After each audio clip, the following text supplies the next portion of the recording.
Pseudo, రక్షణార్థమైనవి కాదు. కొంతమంది అన్నయ్యలు మెసేజ్లు చెప్తారు, నేను ఆ బ్యాక్గ్రౌండ్ నుంచి వచ్చాను కాబట్టి చెప్తున్నాను.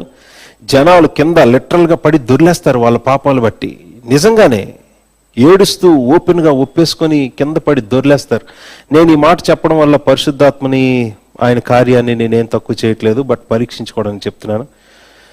సో దేవుని ముందు భయపడుతూ జాగ్రత్తగానే చెప్తున్నాను. బట్ పరిస్థితి ఎలా ఉంటుంది మీరు అర్థం చేసుకోండి. మా ఒక మెసేజ్, మనం చెప్పే మెసేజ్ విని అందులో ఇలస్ట్రేషన్స్ బట్టో, వాయిస్ మాడ్యులేషన్ బట్టో, ఒక వ్యక్తి తను చేసిన వాటి విషయమై గిల్ట్ ఫీలింగ్లో పెట్టి, ఆ గిల్ట్ బట్టి ఆ వ్యక్తి కింద మీద పడి దొర్లేసి ఏడ్చేసి బట్టలు చింపుకొని ఏడ్చినా కానీ still he can be last. అద్భుతమైన మ్యూజిక్తో మనం ఆల్టర్ కాల్ సాంగ్ పాడొచ్చు. ఆ పాటకి, ముందు చెప్పిన మెసేజ్కి, మన మెసేజ్లో వాడిన ఇలస్ట్రేషన్స్కి, ఛాలెంజెస్కి, పంచెస్కి, అన్ని